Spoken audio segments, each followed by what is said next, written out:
My brother convinced our whole family I was stealing from Grandma's account, until the bank cameras proved who the real thief was. I should have known something was wrong when my brother started being nice to me. For 23 years, Hayden had made my life miserable. He was the golden child, star athlete, honor roll student, the one who could do no wrong in our parents' eyes. I was the screw-up who dropped out of college and moved back home to help care for Grandma Delilah after her stroke. Grandma was 91 and sharp as ever, but her mobility was limited. I'd moved into her guest room to help with daily tasks, grocery shopping, doctor appointments, managing her medications. She'd wake up at 5 a.m. wanting coffee and would forget she'd already asked me 3 times. Some days she'd insist on wearing her church dress to physical therapy. Other days she'd refuse to eat anything except vanilla wafers. But I loved her fiercely, and she was the only family member who'd never made me feel like a disappointment. The guest room had become my sanctuary. Grandma had let me paint the walls sage green and hang my amateur photography on every surface. She'd bought me a small desk where I worked on freelance graphic design projects. Nothing glamorous, mostly social media posts for local businesses, but it was something. She never made me feel ashamed about my unconventional path. Success isn't about impressing other people, she'd tell me while we watched her afternoon soap operas. It's about being useful to the people who matter. Those words would prove more prophetic than either of us could have imagined. Growing up, Hayden had perfected the art of making me look bad while appearing innocent. In elementary school, he'd break something and hide the evidence in my backpack. When Mom found it, he'd look shocked and suggest maybe I was acting out because I felt overshadowed by his achievements. The pattern continued through high school. Stolen homework, missing money, damaged property. Always with Hayden playing the concerned brother, worried about my troubling behavior. He was brilliant at gaslighting. He'd do something cruel, then convince everyone, including me, that I was overreacting or misremembering what happened. By the time I was a teenager, I'd started doubting my own perceptions of events. The only person who'd ever seen through his act was Grandma Delilah. That boy's got the devil's own tongue, she'd whisper to me during family gatherings. Smooth as silk, but twice as dangerous. You watch yourself around him. I'd dismissed her warnings as the ramblings of an old woman who played favorites. Now I realized she'd been trying to protect me all along. That's when the family meeting started. We need to talk about Mom's finances, Dad announced during Sunday dinner, his voice carrying that familiar tone of disappointment I knew so well. Her account is missing significant amounts. My stomach dropped like I'd been punched. What do you mean missing? Mom pulled out bank statements, her face grim and accusatory. $3,000 in the past 2 months. Unauthorized withdrawals, large amounts taken out almost daily. The papers scattered across the dining room table like evidence at a crime scene. Each transaction highlighted in yellow marker, each withdrawal circled in red ink. The dates and times were written in Mom's precise handwriting along the margins. Hayden leaned forward, his expression perfectly concerned, like he'd practiced this moment in front of a mirror. Who has access to her account besides Grandma? All eyes turned to me. The weight of their stares felt crushing. Just me and Grandma, I said quietly, my voice barely audible. And obviously Mom's not taking her own money, Hayden said with fake sympathy that made my skin crawl. She can barely remember what day it is. This is really hard for all of us, but we have to face facts. Dad's voice was ice cold, the same tone he'd used when I'd crashed his car at 17. We trusted you. We let you live there rent-free, gave you responsibility, and this is how you repay us? I tried explaining that I only used her card for groceries and prescriptions, always with receipts that I kept in a shoebox by my bed. But the evidence seemed damning. The withdrawals were happening during times when I was supposedly the only one there, always from the ATM closest to her house, always in amounts just under $200 to avoid triggering fraud alerts. Maybe you have a gambling problem, Mom suggested gently, her voice dripping with false compassion. Or drugs. We can get you help. There's no shame in admitting you need treatment. I'm not stealing from Grandma, I insisted, but my voice sounded weak even to myself. Hayden put his hand on my shoulder, and I wanted to shrug it off violently. The first step is admitting you have a problem. We've all seen the signs, the late nights, the secretive behavior, the way you've been avoiding family gatherings. What late nights? What secretive behavior? I spent most evenings playing Scrabble with Grandma and watching game shows. The only family gatherings I'd missed were ones where Hayden would inevitably make some cutting remark about my life choices. But I could see the doubt spreading across their faces like poison. Every innocent explanation I offered seemed to make me look more guilty. The timing matches perfectly, Uncle Ross pointed out. He'd driven over specifically for this intervention, bringing his wife Penny, who kept shaking her head sadly. The withdrawals started right after you moved in. Because that's when I started helping her with errands, I protested. Of course there would be more activity on her account. $3,000 worth of activity? Aunt Penny asked. For an elderly woman who barely leaves the house? Hayden had prepared for this moment meticulously. He produced a folder containing what he called concerning patterns he'd noticed in my behavior over the past months. He'd documented times when I'd been evasive about my whereabouts, occasions when I'd seemed unusually interested in Grandma's financial affairs, and instances of what he termed defensive behavior when asked innocent questions. I didn't want to say anything before, he said, his voice heavy with regret. But last month, I saw her going through Grandma's purse when she thought no one was looking. This was a complete lie, but it was delivered with such conviction that I saw doubt flicker across Mom's face. I was looking for her reading glasses, I said desperately. She'd asked me to find them. At 2 a.m, Hayden asked gently, when Grandma was asleep? Another lie, but a believable one. The family exchanged glances that said everything. Within a week, they'd moved Grandma to Sunset Manor Assisted Living Facility across town. I wasn't consulted about the decision. I came home from a grocery run to find movers loading her furniture into a truck. Where's Grandma? I asked Mom, panic rising in my throat. "We've found her a nice place where she'll be safe," Mom replied without looking at me. "Professional caregivers who won't take advantage of her condition." The words hit like a slap. I was banned from visiting without supervision. They changed her bank account and removed my name completely. The family WhatsApp group buzzed constantly with messages about my betrayal, my addiction, my desperate need for intervention. Aunts and uncles I barely spoke to were suddenly experts on my supposed gambling problem. Cousin Miranda sent a long message about how addiction runs in families, and how she'd always worried about my unstable lifestyle. Uncle Ross shared articles about financial elder abuse. Even my teenage cousin posted on Instagram about being disappointed in family members who take advantage of vulnerable people. The social media aspect was particularly brutal. Family friends started treating me differently at the grocery store. Neighbors whispered when I walked by. Hayden had somehow managed to spread the story through our entire social circle without appearing to gossip. He'd simply shared his concerns about my well-being with a few key people, knowing the information would spread like wildfire. I felt completely isolated, like I was drowning in quicksand. Even Grandma seemed to doubt me. "I don't understand," she said during one supervised visit, her cloudy eyes searching my face. "I thought I could trust you. I defended you to everyone. But the evidence, it's so clear." Her voice broke when she said it. This woman who'd raised me during summers, who'd taught me to make her famous apple pie, who'd been my biggest supporter through every failure. She was looking at me like I was a stranger. The supervised visits were humiliating. A nurse would sit in the corner, taking notes on everything we discussed. I couldn't even hug my grandmother without feeling like I was being evaluated for signs of manipulation or coercion. The worst part was watching Hayden comfort everyone. He organized family meetings, researched treatment centers, and spoke eloquently about addiction being a disease that required professional help. He was the perfect concerned brother, stepping up when his family needed him most. "I've been reading about this," he told a room full of relatives during one of his impromptu support groups. "Financial addiction often starts small, borrowing a little here and there, thinking you'll pay it back. But it escalates quickly, especially when someone has access to vulnerable family members." He'd brought printouts from psychology websites and addiction treatment centers. He spoke with authority about intervention techniques and rehabilitation programs. Everyone hung on his every word. "The important thing is that we get help before this destroys our family permanently," he continued. "I know it's painful, but we have to think about protecting Mom first." He'd even created a timeline of my supposed descent into addiction, complete with dates and incidents that painted a picture of progressive moral deterioration. Most of the incidents were fabricated or grossly distorted, but they formed a compelling narrative that explained away any doubts family members might have had. During one particularly painful family meeting, he presented what he called intervention research. He'd contacted 3 different residential treatment facilities and gotten quotes for long-term care. He'd researched my legal options and spoken to a lawyer about conservatorship procedures. "I know this is expensive," he said, his voice choking with emotion, "but I'm willing to contribute significantly to the cost. We can't put a price on family." The manipulation was breathtaking. He was positioning himself as the sacrificial hero while painting me as the villain who'd torn the family apart. That's when I decided to prove my innocence. I spent 3 days at the bank, armed with printed transaction records and a desperate determination to clear my name. The first 2 managers brushed me off. Family disputes weren't their problem. But the third, an older woman named Patricia, actually listened. "You're saying someone else made these withdrawals using your grandmother's card?" she asked, studying my face carefully. "It's the only explanation. I never took that money. I can prove I was nowhere near that ATM on most of these dates."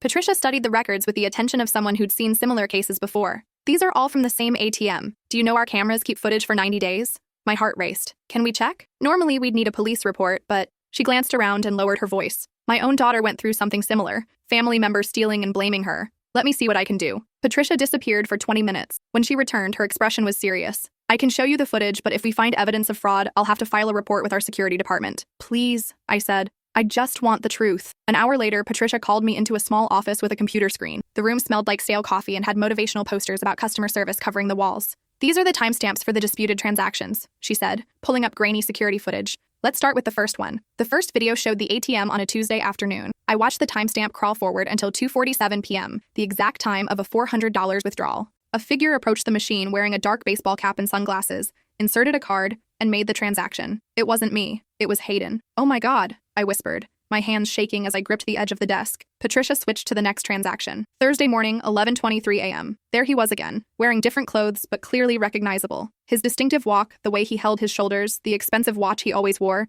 it was unmistakably my brother. Video after video showed the same thing. Hayden, using what had to be a duplicate of Grandma's card, systematically draining her account. He'd been smart about it, varying his clothing, approaching from different angles, keeping his face partially hidden. But he couldn't disguise his build or his mannerisms. "How did he get a duplicate card?" I asked, my voice hollow. Patricia's expression was grim. "He'd need her personal information and PIN. Does he have access to those?" The pieces fell into place like a horrifying jigsaw puzzle. Hayden had helped set up Grandma's online banking last year. He'd insisted on writing down her PIN for emergencies. He'd been the one suggesting she keep her card in the kitchen drawer instead of her purse because it was safer. He'd volunteered to help her with technology, installing banking apps on her phone that saved her login information. He'd been planning this for months, maybe longer. I need copies of everything, I said, my voice stronger now. Patricia nodded grimly. I'll also file a fraud report with our security department. This is identity theft and elder abuse. We take this very seriously. She burned the videos onto a disk and printed timestamps for each transaction. The evidence was overwhelming. 17 separate instances of fraud, all clearly showing Hayden's face.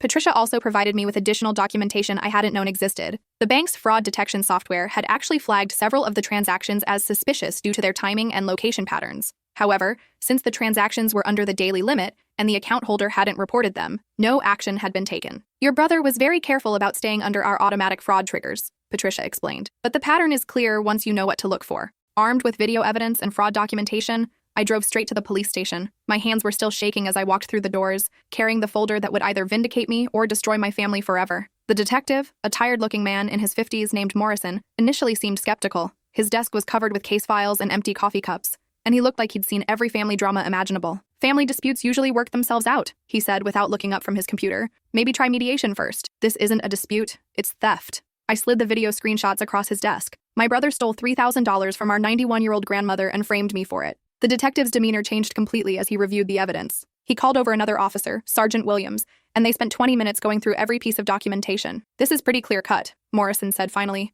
Elder financial abuse, identity theft, fraud. How long has this been going on? The bank says 2 months, but now I'm wondering if it started earlier. He's had access to her information for over a year. Sergeant Williams pulled up Hayden's background information on their computer system. No prior arrests, but let's see what else we can find. They discovered that Hayden had recently applied for several credit cards using Grandma's address. He'd also changed the mailing address for her Social Security payments to a P.O. box he'd rented under a false name. Within an hour, Morrison had opened a formal investigation. They would need to interview all parties and examine Grandma's complete financial records, going back 18 months. We'll need to interview all parties, he said. Don't alert your brother yet. We want to get his initial statement first. The investigation expanded quickly. Detective Morrison contacted the Postal Service about the address changes and discovered Hayden had been intercepting Grandma's mail for months. He'd redirected her Medicare statements, tax documents, and bank correspondence to his P.O. box. They also found evidence that he'd been using her personal information to research reverse mortgage options and life insurance policies. He'd called several financial companies posing as her grandson, helping with estate planning. The scope of his deception was staggering. The next part was the hardest.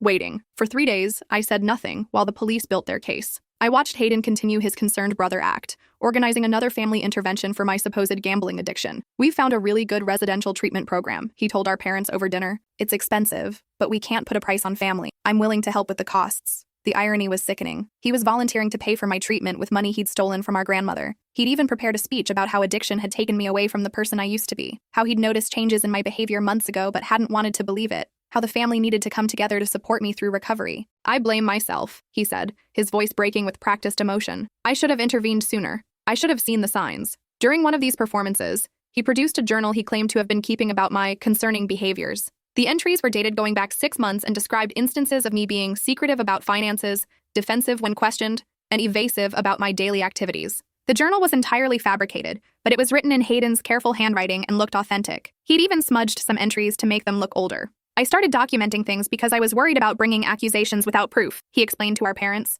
But the pattern became undeniable. Mom cried. Dad put his arm around Hayden and praised him for his maturity and compassion. I sat there in silence, knowing that in a few days their entire perception of reality would shatter. The family had started treating me like a dangerous addict. They spoke to me in careful, measured tones, avoided mentioning money in my presence, and watched my movements constantly. Uncle Ross had even suggested they stage a formal intervention with a professional counselor. We need to be prepared for denial and anger, Hayden told them, referencing pamphlets he'd collected from addiction treatment centers. The disease makes people manipulative and dishonest. On Friday, Detective Morrison called. We're ready to make an arrest. Can you gather your family for a meeting? I'd like to present our findings to everyone at once. I called Dad and suggested a family meeting at Grandma's old house. The assisted living facility had let us keep it for another month while they sorted out her belongings. I want to show you all something important, I said, about the missing money. They arrived expecting another confession, another plea for help. Hayden had brought brochures for treatment centers and a folder of research about addiction recovery. He'd prepared another speech about forgiveness and healing. Instead, they found Detective Morrison waiting in the living room with a laptop and a folder full of evidence.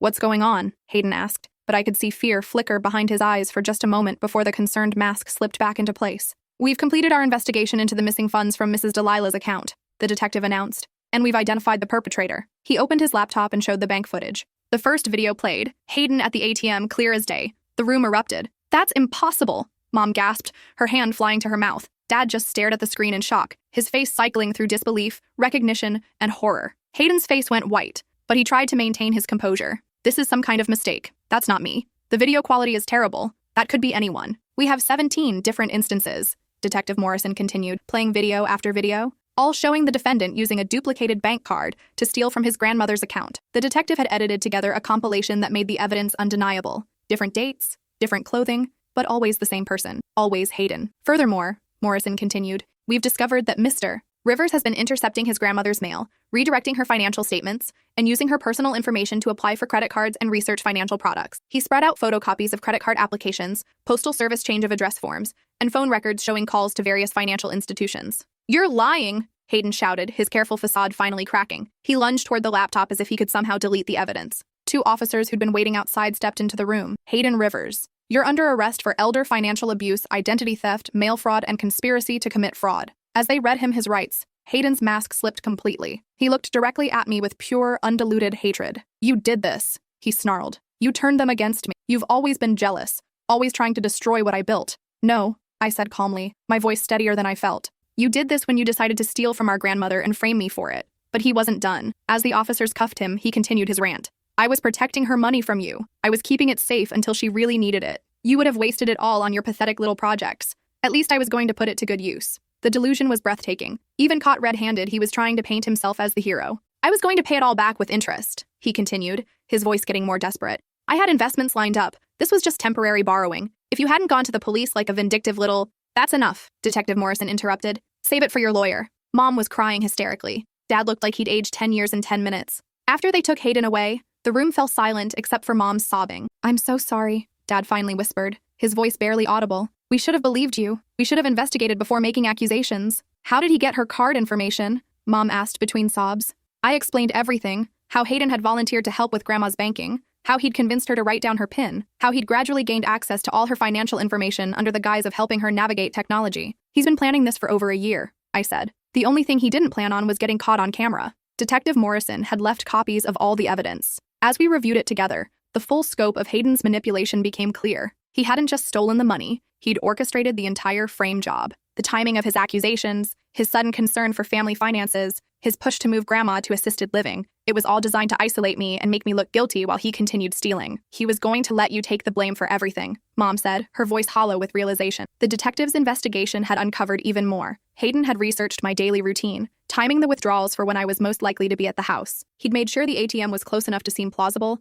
but far enough that I wouldn't accidentally witness the transactions. He'd even planted small seeds of doubt about my character in family conversations for months before the accusations started. Casual comments about my irresponsible lifestyle, my financial struggles, my unpredictable behavior. He'd been setting the stage for my downfall long before the first dollar went missing. We drove to Sunset Manor to tell Grandma the truth. She was in the common room, staring out the window with the same lost expression she'd worn since moving there. When we explained what had really happened, she cried. Not from sadness, but from relief. I knew you wouldn't steal from me, she said, gripping my hand with surprising strength, but the evidence seemed so strong. I started to doubt my own judgment, my own memories. She'd been carrying guilt about doubting me, wondering if her stroke had affected her ability to read people's character. The relief in her eyes was heartbreaking. Can I come home now? She asked. The facility director, who'd overheard our conversation, was professional, but clearly shaken. We've seen cases like this before, she said quietly. Family members using placement as a way to gain control of assets. I'm sorry we didn't catch the red flags. 3 weeks later, Hayden pled guilty to avoid a trial that would have exposed even more of his schemes. His lawyer had advised him that the evidence was overwhelming, and a jury would likely impose a harsher sentence after seeing the full extent of his manipulation. The investigation revealed he'd also been overcharging Grandma for home repairs and pocketing the difference. He'd convinced her to pay for a new roof that cost half what he'd claimed. He'd charged her for plumbing work that was never done. He'd even billed her for landscaping services and pocketed the money while doing the work himself. His entire relationship with our grandmother had been transactional, a long-term con designed to separate her from her money. The prosecution presented evidence that Hayden had been planning to have Grandma declared incompetent so he could gain power of attorney over her finances. He'd already consulted with lawyers about conservatorship procedures and had been documenting what he called her declining mental capacity. His plan was to gradually isolate her from family members who might question his actions, gain legal control of her assets, and then systematically drain her accounts while she was helpless to stop him. He was sentenced to 18 months in prison and ordered to pay full restitution. The judge was particularly harsh in her criticism. Elder abuse is one of the most despicable crimes, she said, her voice echoing through the courtroom. You betrayed the trust of a vulnerable family member and attempted to destroy your sibling's reputation to cover your tracks. This court finds your actions particularly heinous because of the calculated nature of your deception. The judge also ordered him to undergo psychological evaluation and complete courses on elder abuse awareness. He was prohibited from having any contact with elderly family members without supervision upon his release. Hayden never looked at me during the proceedings. Even his lawyer seemed disgusted by the evidence. The local newspaper picked up the story, running a front-page article about elder financial abuse in our community. Hayden's mugshot appeared alongside statistics about family members who steal from elderly relatives. The story mentioned that I had been falsely accused and vindicated by security footage. The public humiliation was devastating for someone who'd built his identity around being the perfect son and community member. After court, our family gathered at Grandma's house, the one she'd decided to move back to immediately after his arrest. "I'm not letting anyone scare me out of my own home again," she declared, settling back into her favorite armchair like she'd never left. The house felt different now, lighter somehow, as if a dark presence had been lifted. Grandma immediately began redecorating, replacing items that reminded her of Hayden's help with new purchases that reflected her own preferences. Dad pulled me aside later that evening. "I know sorry doesn't fix anything, but I need you to know how wrong we were, how wrong I was." "You believed the evidence," I said. "It looked convincing." "No," he shook his head, his eyes red with unshed tears. "We believed him because we wanted to, because it was easier than admitting our golden child was capable of something this evil. We took the easy path instead of asking hard questions." Dad had been particularly devastated by the revelation. He'd built his relationship with Hayden around pride in his son's achievements and moral character. Learning that it was all a facade had shattered his sense of reality. "I keep thinking about all the times he manipulated situations," Dad said. "All the times he made you look bad and I believed him without question. How many years of your life did I waste doubting you because of his lies?" Mom joined us, her eyes still swollen from crying. "Can you forgive us?" "We're family," I said. "We'll figure it out." But forgiveness didn't come immediately. It took months of family therapy, honest conversations, and rebuilt trust. Dad had to confront his favoritism. Mom had to acknowledge how her need to see the best in Hayden had blinded her to red flags. The hardest part was helping them understand that their golden child had never really existed. The Hayden they'd idolized was a carefully constructed facade designed to manipulate their emotions and extract maximum benefit. Family therapy sessions were brutal but necessary. Our counselor, Dr. Martinez, specialized in family trauma and manipulation dynamics. She helped us understand how Hayden had used classic manipulation techniques to control family narratives for years. "Narcissistic family members often create what we call a golden child persona," Dr. Martinez explained. "They present themselves as perfect while systematically undermining other family members to maintain their elevated status." She walked us through examples of Hayden's manipulation going back to our childhood. The broken vase blamed on me, the missing homework that mysteriously appeared in my backpack, the constant subtle undermining of my achievements while highlighting his own. "The goal is to become the family's central figure, the one everyone turns to, trusts, and admires," she continued. "This gives them enormous power to control information and manipulate situations." The therapy helped, but the damage ran deep. Mom struggled with guilt about the years she'd prioritized Hayden's needs over mine. Dad grappled with the realization that his favoritism had enabled Hayden's behavior and hurt me profoundly. "I taught him that he could get away with anything as long as he presented it the right way," Dad admitted during one particularly difficult session. "I rewarded his manipulation without realizing what I was doing." 6 months later,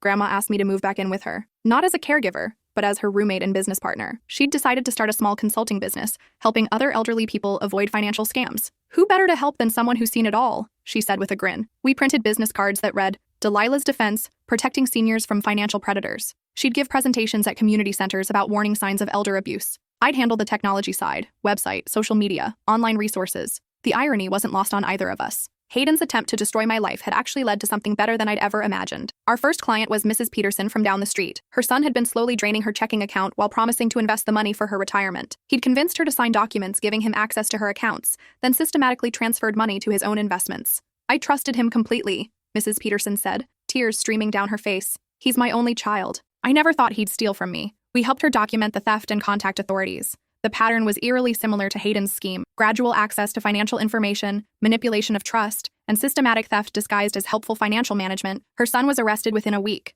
Word spread quickly through the senior community. We started getting calls from across the state, elderly people who suspected family members of financial abuse, but didn't know how to prove it or where to turn for help. Grandma thrived in her new role as an advocate. Her sharp mind and no-nonsense attitude made her incredibly effective at spotting scams and manipulative behavior. "I won't let what happened to me happen to anyone else," she'd tell our clients. "These predators count on us being too embarrassed or confused to fight back." Our second client was Mr. Richardson, whose daughter-in-law had been forging his signature on checks and withdrawing money from his savings account. She'd convinced him that he was becoming forgetful and needed her help managing his finances. "She'd show me bank statements that didn't match my records," he explained. "When I questioned the discrepancies, she'd say I was confused because of my age. Eventually, I started believing her." The psychological manipulation was as damaging as the financial theft. These predators didn't just steal money. They stole their victims' confidence in their own mental abilities. Our third case involved a grandmother whose grandson had convinced her to take out a reverse mortgage to help him start a business. He'd pocketed the money and disappeared, leaving her homeless and financially devastated. Each case we handled revealed new tactics that financial predators used against elderly family members.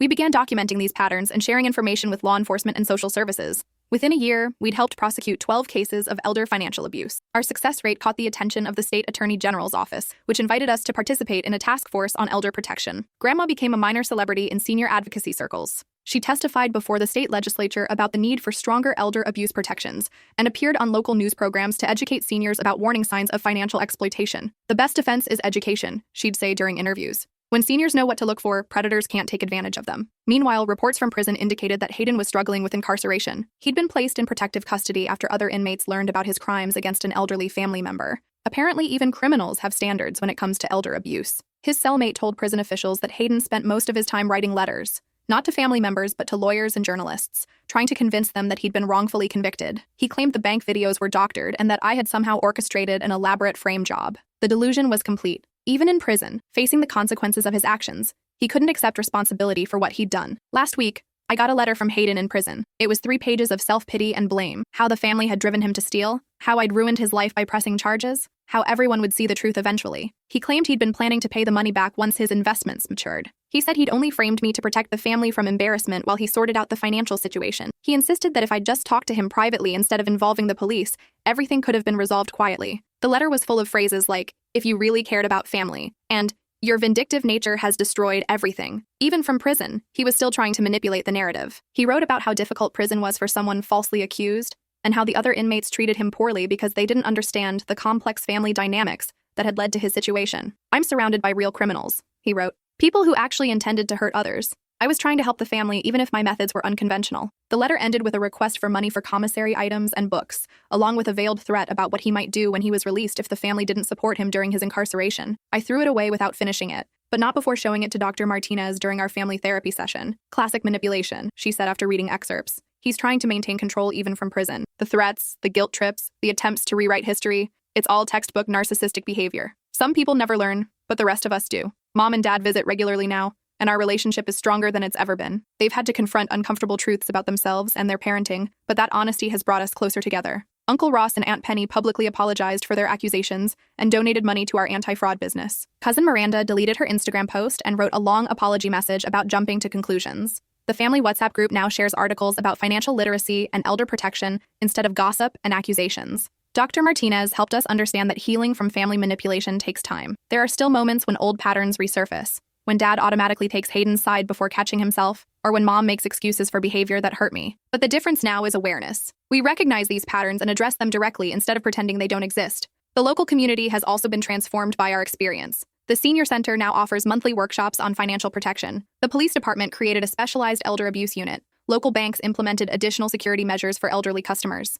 Our story became a case study in how financial predators operate within families and how communities can work together to protect vulnerable members. Grandma's advocacy work has expanded beyond individual cases. She now consults with banks, law enforcement agencies, and social service organizations about identifying and preventing elder financial abuse. "The predators are getting smarter," she tells audiences during her presentations. But so are we. Knowledge is our best weapon against these criminals. These days, when someone's story seems too convenient, when the evidence points a little too neatly in one direction, I remember those bank cameras. Sometimes the truth is hiding in plain sight. You just have to know where to look. And sometimes the person you trust most is the one you should watch most carefully. The business has grown beyond our wildest expectations. We now have 3 part-time employees and a waiting list of clients. We've helped recover over $200,000 in stolen funds and prevented countless additional thefts through education and early intervention. Grandma jokes that Hayden inadvertently gave her the best retirement career she could have imagined. "He thought he was destroying our lives," she says. "Instead, he gave us a purpose we never knew we needed." Last month, we received a commendation from the governor for our work in elder protection. Grandma insisted on accepting the award wearing the same dress she'd worn to Hayden's sentencing, a small act of defiance that made us both smile. The irony of the situation still amazes me. Hayden's attempt to manipulate and control our family ultimately led to his own downfall and created something beautiful from the wreckage of his deception. Sometimes justice comes in unexpected forms. Sometimes the very tools predators use to harm others become the instruments of their own destruction. And sometimes the family member everyone thinks is the problem turns out to be the solution everyone needed.